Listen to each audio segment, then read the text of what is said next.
Oi pessoal, essa daqui é a Mariane. Mariane é fonoaudióloga da nossa equipe, fonoaudióloga clínica, mestre em distúrbios da comunicação humana e a minha sócia lá na unidade de São Caetano.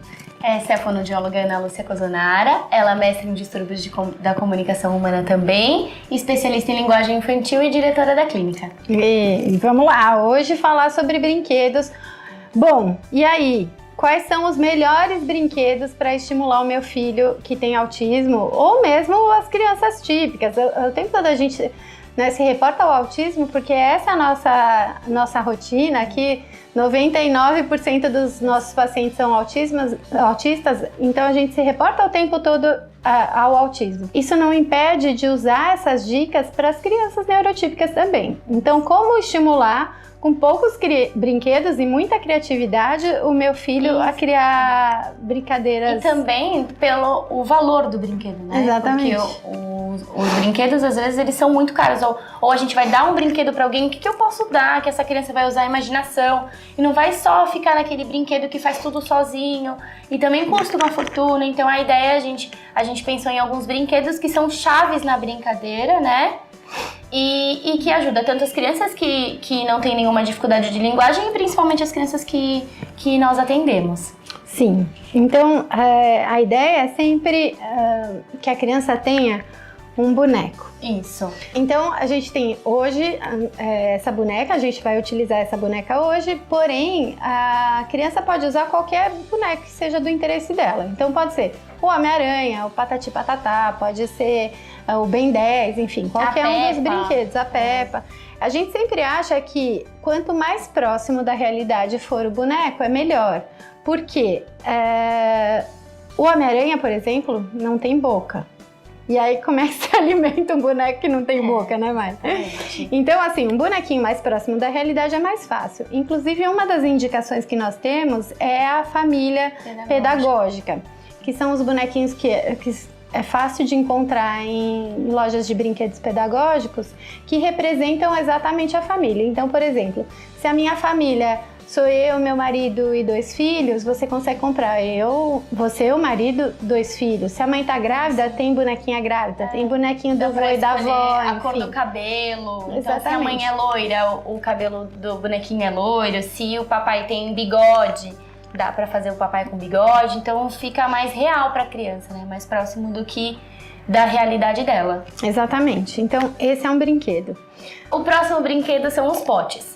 Então, geralmente, as crianças ganham esses potes desde pequenininhas, né? Baratinho. Isso. E dá pra fazer muita coisa com eles. Então, dá pra fingir que é panelinha pra fazer comida, dá pra você empilhar, dá pra você derrubar, cantar musiquinha, fazer a musiquinha da Dona Aranha, subindo a torre, montar minha vez, sua vez, uma vez de cada um.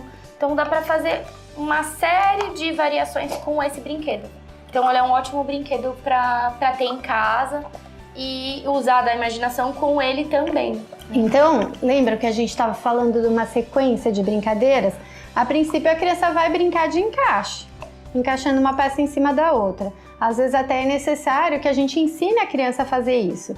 Mas depois que essa atividade estiver dominada, a gente pode criar coisas com eles. Por exemplo, a gente coloca bonequinhos aqui dentro e fala que é uma torre de apartamento, um prédio, né? Dá pra esconder também. Esconder coisas, enfim. Existem 1000 possibilidades. Ele pode ser panelinha, ele pode ser o chapéu. Copinho, chapéu. Dá pra fazer 1000 coisas com esse pote. Mais um brinquedo, o livro. Livro é super importante. Primeiro porque é um estímulo pedagógico, é importante que a criança tenha contato, porque em algum momento isso vai entrar na vida dela de uma forma muito mais formal. Então a gente indica os livros desde muito cedo. Como é que é o livro quando a criança ainda tem dificuldade para falar e é o primeiro contato da criança com o livro? A ideia, esse livro especificamente é um livro que está em outra língua, mas nesse momento não importa, porque a gente não vai estar preocupado em estimular sobre as letras, as palavras especificamente, mas a ideia é um tema por página, uma figura por página. Aqui nessa página, o meu estímulo vai ser carro.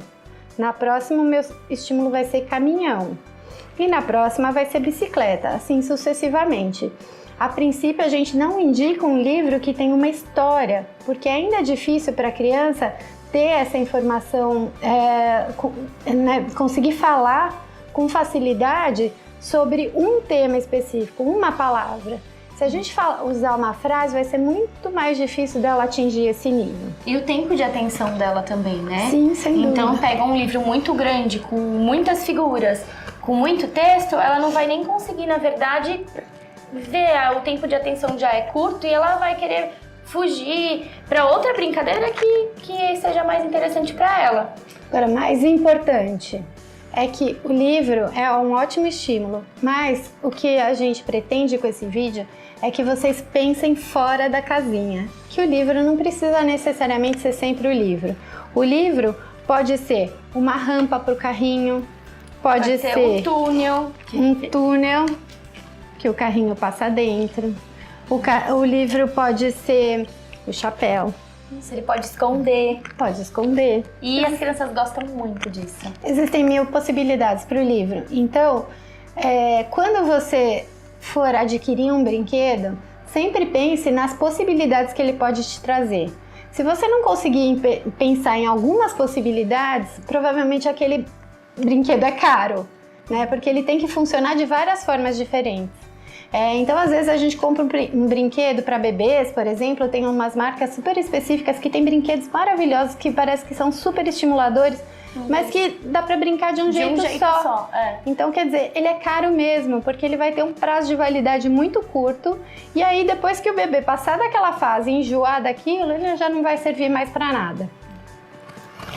Aí o próximo brinquedo, na verdade, é nosso brinquedo ouro. O mais usado. Isso. É uma caixinha simbólica. Então, a gente tem panelinhas nela, a gente tem pratinhos, mamadeira, então tem frutinhas, escova de dente e o pente, faquinha. Então, a ideia... Esse é um brinquedo que acaba ficando em conta, então você consegue comprar jogo de panelinha, jogo de frutinhas e pra simular o faz de conta. Então eu posso fingir que eu tô cozinhando com a panelinha e as frutinhas. Então eu posso fingir que eu tô cortando as frutinhas, ou até mesmo essas frutinhas a gente pode brincar de juntar todas. Juntar as iguais com as outras que são iguais, juntar as diferentes. Para fazer uma nova fruta, com um novo nome para as crianças mais velhas, óbvio. Isso, né? Eles adoram. E simular, colocar no forno. Vou colocar no forninho. Então finge que é um forno, aí tem que esperar ficar pronto, não pode pegar porque tá quente. Sopra. Isso, então dá pra fazer uma série de coisas. E o tempo que a gente gasta nessa brincadeira simbólica, ela rende fácil 1 hora. Sim. E o legal é que dá pra juntar esse com esse, com esse, com esse, e é isso que é o mais importante, você conseguir coordenar os mesmos brinquedos numa atividade, porque aí você potencializa os brinquedos que você tem. Então, por exemplo, aqui o pote pode ser a mesinha da boneca, onde vai o pratinho e as coisinhas para ela comer. E o forno pode ser o livro. E aí o pãozinho primeiro vai no forno, para depois o carrinho pode levar até a menina para ela comer. A ideia também é que o que a gente chama de objeto substituto. Óbvio que isso não é uma mesa, mas se a criança conseguir imaginar que isso é uma mesa ou imaginar que o livro é um forno, pra gente tem mais valor ainda de faz de conta, porque ela não precisa daquele objeto concreto para brincar. Então o nosso último brinquedo são as coisinhas de médico. Kit médico. Isso, o kit do médico. As crianças adoram, porque, infelizmente, é uma rotina infantil, né? Esse início, a primeira infância, as crianças vão ao médico com muita frequência. E aí, então, esse é um jeito de simbolizar uma das rotinas que a criança tem como sendo habitual. E elas, quando tá começando a andar, também caem bastante. Então, estão sempre com um machucadinho, outra coisinha. E é uma coisa e acaba usando, os pais usam as mesmas falas.